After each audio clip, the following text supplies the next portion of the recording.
Guys, welcome to another great episode of the 10 Minutes with Boston Chris podcast. I am your host, Boston Chris, and this week we have another huge treat for y'all out there.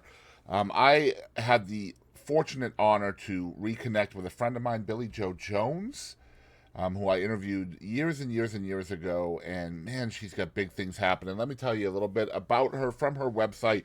Perhaps her first words were not even spoken, but likely sang. Billie Jo Jones started singing as soon as she could talk. This singer-songwriter is known for blending traditional country music with her own unique style and attitude. Born in Dallas, this proud native was destined for stardom from a very early age.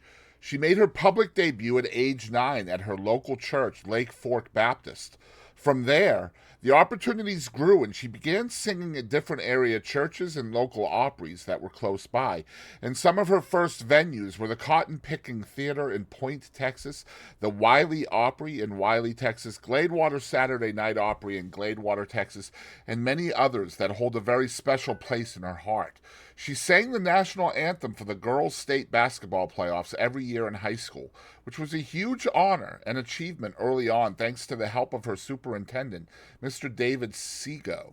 Billie Jo is one of the most loved Texas country music favorites. She has shared the stage with artists such as Dina Carter, Gene Watson, Linda Davis, Barbara Fairchild, the Oak Ridge Boys, Diamond Rio, Justin Moore, Wade Bowen, Pat Green, Stoney LaRue, Roger Krager, Sam Riggs, Brian White, Jared Neiman, Josh Abbott, Wade Hayes, Adam Hood, Jason Eady, Courtney Patton, Jamie Lynn Wilson, Chris Colston, and many others. A personal highlight of hers was opening for Ray Price, one of her biggest inspirations and someone she listened to many times with her grandparents over the years. In 2022, Billie Jo was named Female Vocalist of the Year and Artist of the Year for the Texas Internet Radio Charts Awards, and her band was named the Texas Country Music Showdown winners in the Fort Worth Stockyards. This 2024 Texas Regional Radio Awards winner of the Future Faces show has now scored a #1 hit on Texas radio and a brand new CD due out very soon. Billie Jo is coming at you fast. And so is this poignant interview with the one and only Billie Jo Jones. Y'all check it out. Hey y'all, this is Chris Edwards. Thanks for tuning in to the 10 Minutes with Boston Chris podcast. Hey guys, we're back with another episode of the 10 Minutes with Boston Chris podcast. And man, we have a treat with y'all today. We have Billie Jo Jones on the show. Recent #1 artist in Texas, and we're definitely going to talk about that in depth because man, if it couldn't have happened to a nicer person and more busy person. She works her absolute tail off in this. And so how are you taking everything and all this stuff that's happening with you right now? Oh my gosh. I am loving every single minute of it. I mean, I've been working my tail off for several years now, and I just feel like last year and this year things have just really taken off in my career, and I have a really great team behind me, and it's been going amazing. I'm excited, and I'm just hanging on tight because everything's just kind of taken off so fast. So I'm loving it. So what's different? What happened? Like what moment can you look back and be like, you know what? That's where things started to really start to click.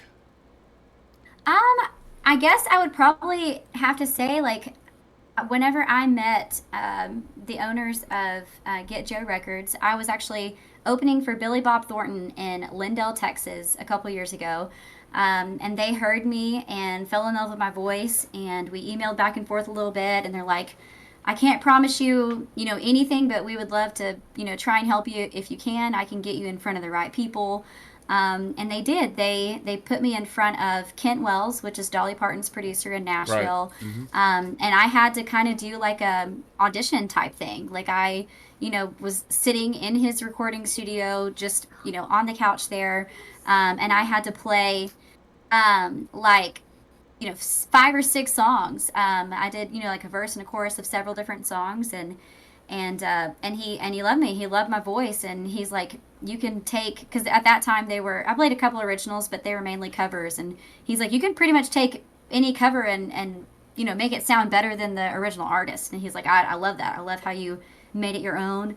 And so it worked out, and we've been recording, and I have my first ever country album coming out this August. And we've got, 10 songs ready to go to radio. Like every single one of these songs, we're going to try to put out to radio as fast as we can. So it's been amazing. I think that's really kind of been the turning point. It took a little bit to get going. Whenever I first, signed with them with the record deal that I had, we had to wait a little bit because Dolly was recording her rock album. Yeah. So my producer was very busy for almost a year. So I had to just be patient and wait. And for people that know me, they know that I'm not patient. But it's Dolly I learned Parton. how to be patient. Like, yeah, but it's Dolly Parton. Exactly. Like I will wait any day for her. So Right, exactly it worked right. out really great. So yeah. I think that was probably the biggest turning point right now. Man, as a longtime fan of yours, I've seen the talent there all the time. The drive has always been there as well, and the work ethic, and that's always something I've always respected about you. But I would love to hear from your perspective, meeting Kent Wells and having him on your team now, on your side. What kind of evolution has he introduced into your, just a lot of different things, your sound, your writing, your confidence? Anything else that he's brought to the team just internally for you? Yeah, I mean, he's done all of the above. I think it's been, I mean, I have worked with some really amazing producers and recorded at a couple different studios that were amazing. But getting in there with Kent and the experience that he has, not only with Dolly, but he's worked with, Reba McEntire and just anyone and everyone out there. His experience has really like helped kind of shape me into the artist that I am right now. Like I'll go into the studio and I'll hear it one way, and he's like, "No, I think you can do better than that, or I think you can sing higher than that. Like I really think you can hit this note, and he'll push me, and he pushes me to my absolute limit. There's a couple of notes in a couple of songs on the album that I like can't believe that I even hit. And he made it happen. Like there's no auto tune. There's no nothing crazy that he did. He just gave me the confidence and the boost to do that. Or when I try and he's like, no, that wasn't quite it. Do it again. Like in other words, that was terrible. Do that again. That's pretty much what he's saying. But he's definitely.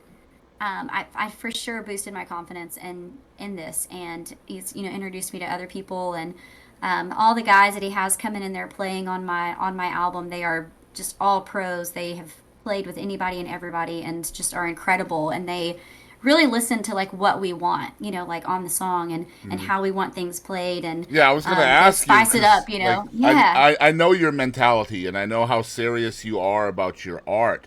So when you bring somebody in with such a reputation, such a career in production of music, do you still feel like your voice is heard? Are you able to articulate to him? Because I know how serious you are. You know what I mean? So it can be hard when you get somebody like that in your corner. It is, and I'm a little headstrong. I think A little, yeah, I just really a little. a lot. I might be a lot. You know me pretty well. I forget.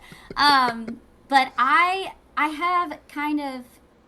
I think I've grown and matured as an artist. Like I don't go in there with like, this is how it needs to be. I want it like this. Like I'm able to just sit back and like listen and take it in. Or if there's something I absolutely am like, I'm not really sure about that. Like, I'll say something. But for the most part, like, I think Kent's just really gotten to know me as well. Like he knows the kind of person that I am, the kind of artist that I want to be. And he doesn't really need much direction. He doesn't need directing. He knows what he's doing. He's, produced Dolly Parton for 30 years now. So sometimes you just have to understand that and trust the process, right? I do. I honestly don't even think I have said much of anything except maybe a couple of different things with like steel or fiddle that I really wanted to hear more of or something. Like nothing crazy. Like he takes it, he hears the song, and he goes with it, and it's magic. Don't get me wrong, I don't mean that in an offensive way whatsoever. It's just it's part of your makeup for sure, and I feel like it's part of what makes you so successful in what you do. Again, first interview, you guys check it out. Mother of 6. I mean, you've got a lot on your plate, so things need to happen quickly for you. And that's for sure. And they really are. They truly are. So awesome. and I've grown from the person that you interviewed, 6 or 7 years ago, I'm definitely not the same person that I was. I mean, I wasn't a bad person, and I'm not saying No. I was bad. Yeah. I've just grown and I've really matured and kind of really came into kind of the artist that I want to be and the person that I want to be, And it's a huge um, treat to see and that it's growth yeah, from the yeah, outside for sure. And I'm so yeah. proud of you and happy for you. And Thank you. I don't want to get too far into this without saying a huge congratulations to you for your first Texas number one. The hit is called Right Now Kinda Girl. Tell us about the song and how this one came to be. Yeah, so the song is called Right Now Kind of Girl. I actually did not write this song, even though when I heard it, I was like, man, why didn't I write that song? Like it's just it's me. I'm a right here, right now kind of girl. I want things to happen right now. I'm super impatient. I don't like losing. I'm very competitive. But when Lynn showed me the song that him and Ryan Rasher wrote, they wrote it a couple of years ago, and when I heard it, I was like, oh, that's it. Like I got to have that song. I got to record it. It's got to be my release back to radio because I took a couple years off from releasing music to radio. So I fell in love with the song. So I love it, and it was a hit. Obviously, number one in Texas, my first ever number one. But we also I've got a radio promoter in Texas, Dylan Steen. He's amazing. But I Jesus. also have my promoters that are in Nashville. So I've got Lynn and Regina with PCL Music, and so they have push the song to mainstream. So it's been on Music Row. It was I think it got out to like number 31 on Music Row. We were number one on CDX True Indie 2 weeks in a row, and it kept climbing. It was great. It was so Man, great. how humbling is it to sit back and, or even do you, first of all, do you even have time to sit back and look at what's happening to you and just be like, man, I really don't until I get on certain interviews and people will say things and I'm like, oh yeah, like I remember that, or yeah, that's cool. Like it's really kind of it's been kind of a whirlwind the last probably year or so how quickly things have happened. So because man, it's it's going got to be amazing. humbling to see your name on those charts with some of those heavyweights, Yes. man. Like, Oh wow. yeah, yeah. I like when I and even like the Music Row chart and like the mainstream side of things, that was amazing. But just the feeling of having that number one in Texas and accomplishing that, it was a day full of just crying, happy tears, and just excited. But then it was like, I was like, okay, so that happened. Now what? Like, Hmm. what's next? What are we gonna do next? So we've got a plan for like the next several songs be coming out. I'm excited. Like I have a fire that's I mean, I've always had a fire for music and I've always been a go-getter and I've always been a hard worker, but now it's like 100 times that with how I see things and how I'm doing things, and I'm ready for the next thing to be able to come out. So it's going great. And it's a huge thing, and I mean, I don't even. It's hard for me to fathom what that could be like because it's happening so fast, and I know how much you have in your life as well, your private life, and the Yeah. challenges that come with that as well. The kids are getting older. You're married. You got Hmm. all of those things going on. You got to find time to write as well. I know that's important when Yes, you're a that's creative hard. person. That's hard. Yeah, I imagine. So yeah, tell us about that. Where do you find time for that? Well, I mean, it really just kind of depends. Like, there'll be some days where I'm like, okay, I need to sit down and I need to try to write a song. So I will do that. And if I can't, like, if it's not happening, if it's not flowing, and I don't just stay there. I'm like, Yeah, okay, I don't gotta get up. force I it. gotta go do it. Yeah, I don't gotta go force do it. something else and I'll quit for the day or whatever. But usually it happens out of nowhere. And honestly, some of my best songs that I've written, I've been like driving down the road and I'll start humming a melody and then I'm Hmm. like, oh, okay, I'm going to say this. And then I pull out my voice memo because I'm Voice driving memo. and I'm, Hmm. yeah, I have so many voice memos of me just like humming or like saying words and then I'll go back to it and add to it. And the owner of the label that I'm on, Lynn Snow, he's an incredible songwriter. And if I get stuck, like I'll have like a fire verse and chorus. I'm like, oh, this is so good. And then I send it to him, and he can like either finish it or tell me, no, we need to change this, or we need to fix this, or whatever. And he can just turn it around. Like we've wrote 3 songs like this week, which has just been it's been awesome. It's been really good. So we're kind of on a roll right now. All of us, And my whole it's team is doing amazing. so good to see. And as you know, I'm a huge champion of the female artist, especially in the state of Texas. But Yes. when Yeah, you we appreciate that. when you have a number one hit as a female and the company that you are in now, it is not easy to get a number one in Texas as a female artist. Unfortunately, hopefully that's. I think it's Yeah. getting better for sure, which is good. But man, the hmm company you're in, the Bree Bagwells and the Adrian Johnstons and the Sarah Hobbs Yep. and just Yep. so many people, and it's so good to see your name up there now. So you just had a huge CD release party in Lindale, which We did. It was unfortunately I amazing. had another show I had to go to in Midlothian that was already planned. I wanted Mhm. to be there, but it looked like a blast. What was that like? Oh, it was amazing. We had so my producer Kent Wells came from Nashville. They brought him down on a tour bus, and then I got to use the tour bus whenever it got here for like my green room or like meet and greet and stuff. So Right. that was just really cool.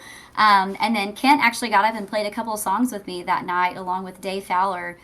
So they jumped up and played a Reba McEntire song, "Why Haven't I Heard From You," and then we did "Journey," "Don't Stop Believin'," and they just shredded it. It was amazing. But we packed the place out. We had over 275 people in that venue, and it was standing room only. Like people couldn't get in. Some people even left because they didn't have a place to sit. But it was awesome. It was so much fun. And that's We kind of a had a hometown show blast. for you too. You're It is, originally from yeah. Emory, right? I'm from Emory. I live in Grand Saline, but I think Lindale claims me as their own because I've just done so much with TXM over the years, and I used to live in Lindale for several years as well. So it was kind of like a hometown show, but it was awesome. And I think it was a moment too where we made it a free show, and so we had 275 people there, and I think everyone kind of realized like this is probably one of the last times you're going to get to see me play for free, like I think, and in that area. So I think it was one of those moments that was like, man, this is so cool. Like I remember playing at this venue, and I had 20 to 30 people show up, and now I just packed it out with 275 people. And Shoot, Bill, the I owner. remember you running karaoke at that venue. Oh yeah, I'm glad I didn't do that anymore either. I did that for like 5 years. I Once know. a week for 5 years. I Like know. that's the longest job I've ever had besides music. Let's talk about At paying night. dues with karaoke. Am I right? Yeah, let's talk about it because that was it's a love hate. I really did love my It is. regulars. I loved singing with people that came up there. It was so much fun. But I honestly think when I quit that, it like people couldn't see me all the time. Like they couldn't come up there and see me. Some people would just come up there just to hear me sing karaoke, and I wasn't even my show. They just wanted to hear me. So I think that kind of helped bring people as well. But when we did my pre-album release concert there at TXM, Bill was like, "This is the most people that anyone has brought here in a very long time," and so that made me feel really good because I got to help him out, bring in a lot of people, and everyone ate and drank and had a lot of fun. So it was great. It was a great show. That's awesome. You're talking about your songwriting a little bit more. I've personally seen a lot of growth in your songwriting over the years, and I would love to hear what events, in your opinion, kind of shaped that evolution in your writing and the maturation that you have obviously shown in your writing ability. Is there anything you can pinpoint? Um, I mean, not really to a T, but I guess that one of the biggest things is when I finally like sat down and wrote the song about my biological mom and my grandma. It's coming out on my album. It's called "She Did," and I think that just really helped me like get a lot of anger and hurt and feelings that needed to come out in that song. So it was. I think that was kind of one of the moments where I was like, man, I just wrote a gut wrenching song. Like, and there's people have heard it, they fell in love with it. They're asking me, when's it coming out? We want to buy it. Like, so many people can relate to that song, and I didn't really realize like how many people out there kind of have the same story or a little similar story. They can change the words to "he did" or whatever. It's just I think that was probably one of the moments where I was like, yeah, this It's is kind of cool to that see was your it. own vulnerability having an effect on other people, right? Yes. Yeah. Yep. And it is the most vulnerable song I've ever written. So I'm very proud of it. Well, I don't think I've heard it, so I'm looking forward to that for sure. Yeah. Yeah. So I also know that family is really important to you, and over the years, hmm not just your children, but your grandparents, adopted parents, whatever you hmm want to, Yeah. whatever you call them. So how's everyone in your corner, in a family sense, reacting to all of this? Now, I know they've always been really supportive in you chasing your dreams, but now that the dreams are becoming reality, how are they handling it? I mean, everyone is loving it. I mean, to different for different reasons, everyone's loving it. Like if you ask my husband, he's excited because he's just one day closer to getting out of the oil field because that's, he hates being in the oil field. So he's like, "Can you just hurry up and make it so I can get out of the oil field and go on the road?" Right. That's what he's excited for. My grandparents are just excited because they remember seeing the little girl when I was 3 and 4 years old performing for them in the living room, and me telling them that I'm going to be on the Grand Ole Opry one day. So that's the moment for them, and they're just so proud of me. And then when you ask my best friend, she's the babysitter that watches my kiddos whenever I'm on the road, and she lives with me now for like 5 years. If you ask her, she's just excited for me to get out of the house so the kids will mind better. So that's her main goal. So she Small loves it when I'm victories. gone. Small victories. Yeah, small victories for sure. And then my kids are older now, and so they are. I mean, I say older. My daughter's about to be 14, and then my youngest one is 7. So they're from 7 to 14, and they, I mean, they all to a certain extent know, like, mommy's doing her singing. If you ask my 7-year-old, he says his words are, "Mommy's gonna go sing so hers can get monies so she can buy me something." That's what he says. It's And all then you about the ask my toys. daughter, yeah, he's all about the toys and the games and all Mm-hmm. that stuff. And then my daughter she's about to be 14, and she thinks she's 30 years old, I feel like. Mm-hmm. She's taller than me. She wears my clothes. And I think this past year she's kind of sat back and watched. She's been there through all of it. She's been there through the super low times in my Mm-hmm. career, and she's been here for the amazing times. And she is just so proud of me. I think you can kind of see that sign up there a little bit. But she wrote, "I'm so proud of you for getting a #1 song in Texas. I love you, Mom." So like she made me take her to the dollar store and she made that for me. So um, it's been cool. It's been cool because my kids know that I'm doing this for myself, but I'm doing this for them because whatever their dreams and goals are in their life, I want them to go for it no matter what, no matter how long it takes. If it takes you a year or 10 years or 20 years, just keep going after it and doing what you love. So that's what it's And all about. as somebody who's on the outside looking in, you're telling that to other little girls too. So, Hmm. congratulations on that. Thank you. Thank Yeah. you. So I know that you've had a lot of ups and downs over the years. And those of us who have been fans of yours for a long time have seen those. You just kind of mentioned those in a family sense. Yeah. How do you stay grounded regardless of whether it's going right or going wrong? How do you stay balanced in that? Man, I'm telling you, like I'm still human, so I have my days where I not really recently, maybe like 6 months ago, I'd have a day where I was like, my I guess my human jealous side. Like I'll see, one of my friends in the music business, they're doing something really cool, or they were opening for someone, and I'm like, man, like I want to open for that person. Like that's so cool. Or that venue won't even write me back. Yep.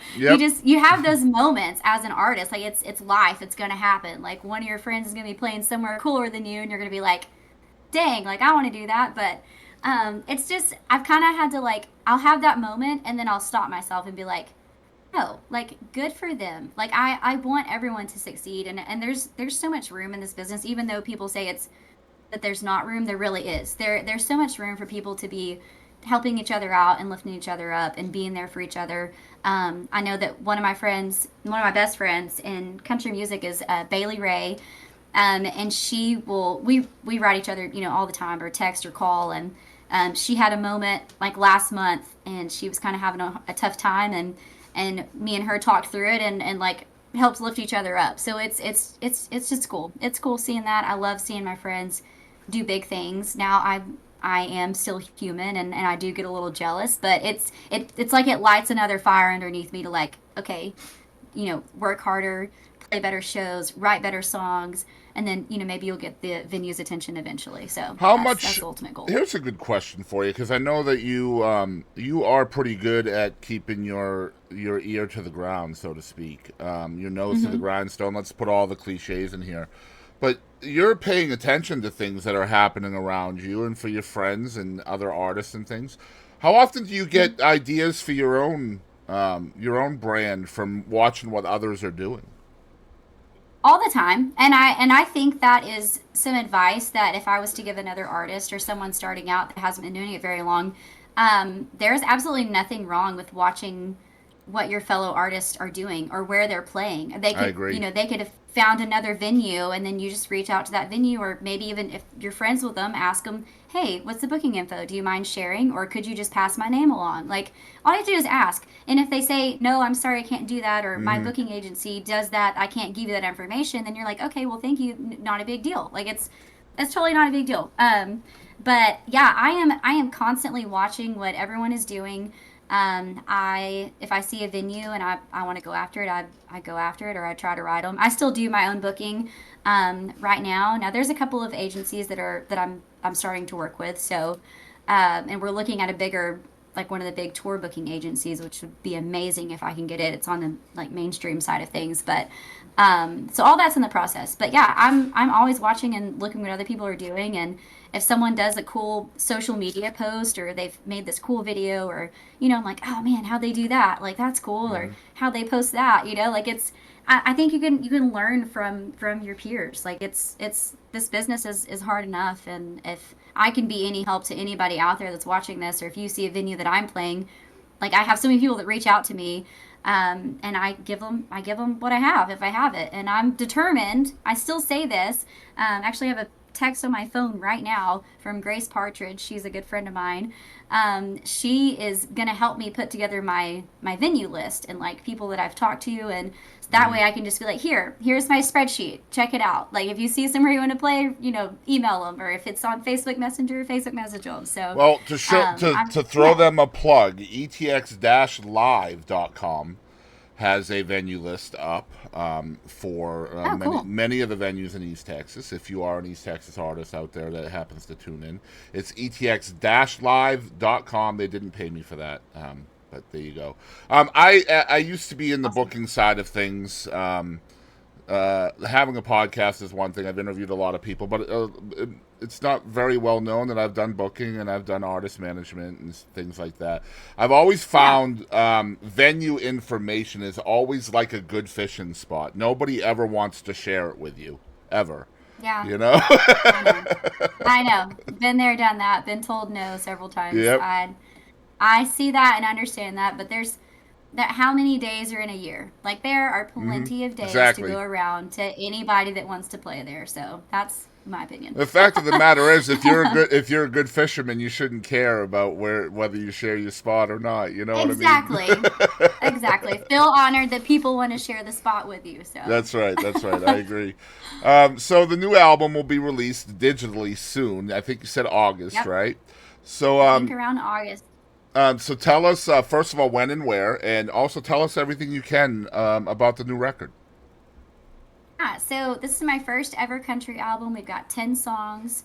All of them are they're incredible. All the songs are incredible. I was telling someone earlier that how you have an artist that you like and they drop an album and you go play the album and you're like listening to it. I have a tendency, if I don't hear it or really like it in the verse or the verse and chorus, I skip it. Like I skip to the next song.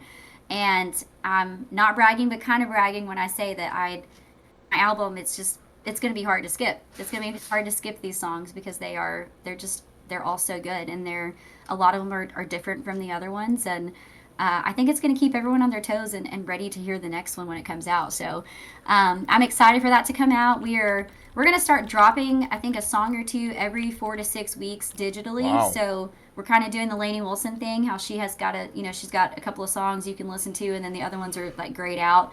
Is So we're that going going to to be start in doing advance that. of the album or after the Yeah, album it is. releases? It's going to be in advance. So we're going to drop the first two, I think, in 3 weeks or so. I don't know for sure. I have to get with them, but we're doing that, and then we're having a pre-sale link that'll be going out soon for us to for you to be able to go and buy the vinyl, because we're doing a limited edition vinyl. I think we're only Oh doing like man, 500 limited edition vinyls. So y'all got to be on the lookout for that, because you're talking my that's gonna language, be Billie awesome. Joe. You're talking my I language right know. there. I was determined, like in my head, since I was a little girl, like I wanted an album, but I mean, like a CD, but I also wanted a vinyl because I have literally I've got a collection back here with my record player, and I wanted to do vinyls, and I got it, and I'm excited. So That's amazing. I'd love to hear that. I think that's a lost thing right now, and yeah. I think the cooler artists are definitely doing that thing. You know what I mean? And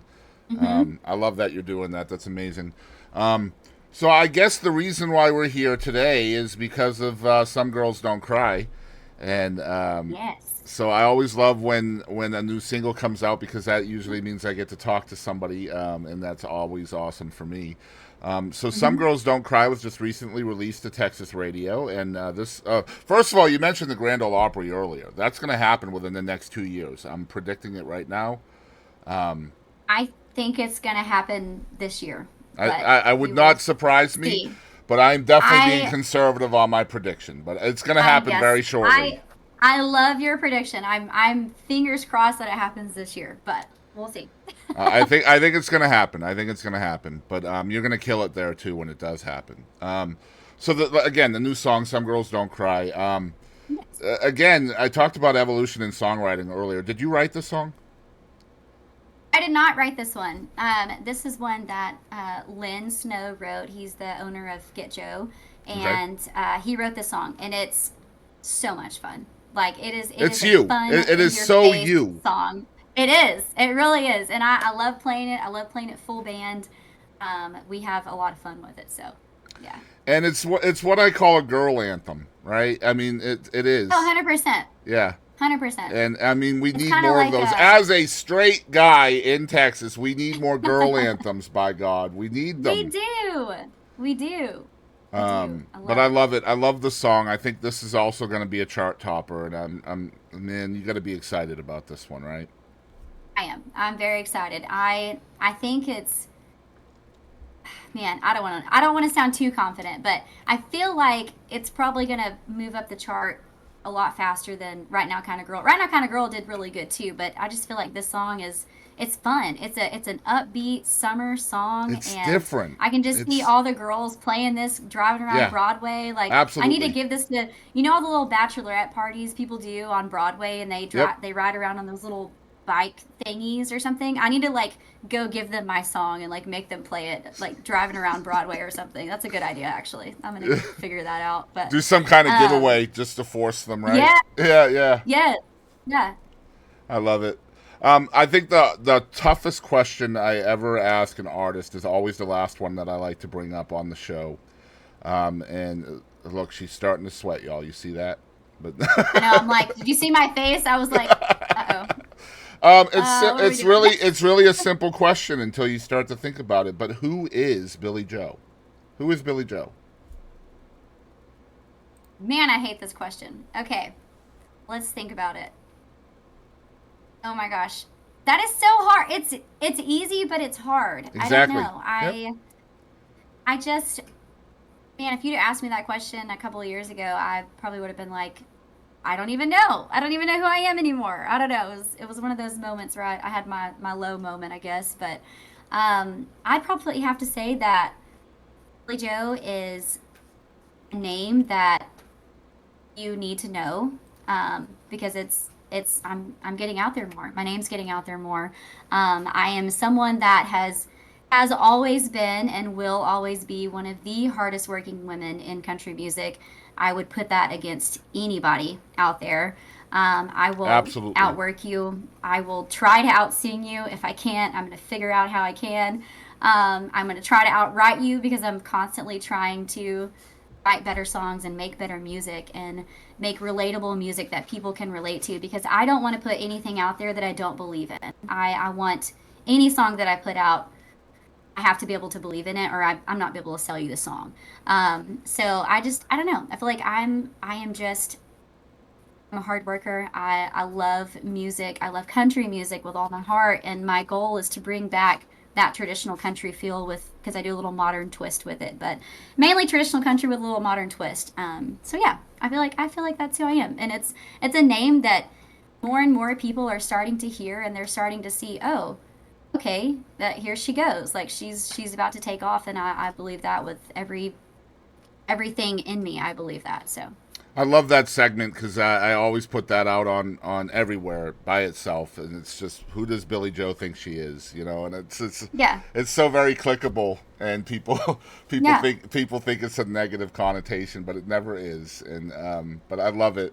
Who does Billie Jo think she is? Uh, I love so it. You got to say it just like that. yeah, exactly right. Like maybe we'll get some graphics and some wrestling promos for it someday. You know what I mean? All the Yes. bells and whistles. Now we've talked about everything that's happening for you, but like just to wrap it up, what's next for you? What can people expect coming up? Um, there's just a lot. There's a lot going on behind the scenes that I'm not really allowed to talk about, but there's a lot happening, and a lot of stuff going to be happening this year, and especially in the next couple of months. I am excited. I'm still nervous. Like I still get nervous with You stuff have and to. with shows You and have stuff to. that's coming up, and yeah. So I feel like people just need to watch my stuff. Come to a show, come see a live show. That is so important. I don't care if you come to my show. I would love for you to be at my show. Go see someone else's show. It's we need people there. We need butts and seats. That's what's really going to help push me to the next level, is being able to put butts in seats. So that's the goal right now. So yeah, watch my stuff. Go to my page, BillieJoJones.com. I put updates on there quite a bit. I do TikTok, I do Instagram, Facebook. I stay up to date on all of that. I am the only one that runs all of that. So if you message me or if you put a comment on Facebook or wherever it is, I'm the one commenting back. So I still love doing that. I get a little overwhelmed sometimes because sometimes there's a lot of comments, but I still try to stay on top of it until Facebook kicks me off because they've done that before when I comment too much. So And you've always been very personalized with people, very relatable to people, and I'm glad yeah, that you're still definitely standing try to by be. that because that's part of your identity. It always has been. So, Yeah, congrats on that. It's thank you. BillieJoJones.com, correct? Yes, it is. And I know that I think Facebook and other social media is at Billie Jo Jones Music, and we have that on the screen under her camera there. Hmm. So you guys make sure you're following Perfect. along with everything she has going on. Um, Open invite, Billie Jo. Anytime you want to come talk to me, I would love to have you on. Anytime you have something big Perfect. going on or something small and you just want to talk, we're here for you. Yeah, And perfect. thank Thank you. you so much. I appreciate that. It's been an absolute pleasure to talk to you again and reconnect with you. And I will let you get back out there because I know you have a lot of stuff on the books today, and I appreciate Yes. you. Too much, but it's okay. We're making it work. Hey, hi, everybody. This is Joe Doyle. I want to thank you for tuning in to 10 Minutes with Boston Chris. Oh, what an absolute treat to talk with Billie Jo Jones again about all the craziness and the chaos that is happening in her life, and how she is staying grounded and earthbound with everything that's happening. Man, she really is an inspiration, not only to me, but to so many young girls out there who she is just should be a role model for those young girls, in seeing that even a mama can make it. She's just an inspiration. I say that over and over again. I hope you guys enjoyed this interview with the one and only Billie Jo Jones. Make sure you guys are checking her out. Again, it's BillieJoJones.com, at Billie Jo Jones Music on all social media. Call all your local radio stations, and even ones far and wide, and request Some Girls Don't Cry. I know she would appreciate it. If you guys did enjoy the show and you'd like to see more of what we have going on here on this channel, whether you're on YouTube or Spotify, please hit the follow button or the subscribe button wherever you are. If you are out there and you'd like to have some advertisement or sponsorship here on the show, of course, you can reach out to me directly at thebostonchrisShow@gmail.com. If you are someone who would like to be a guest on the show, you can also use that email address. Send us as much information about you as you can. Thank you for tuning in for another great episode of the 10 Minutes with Boston Chris podcast, and we will see you guys down the road.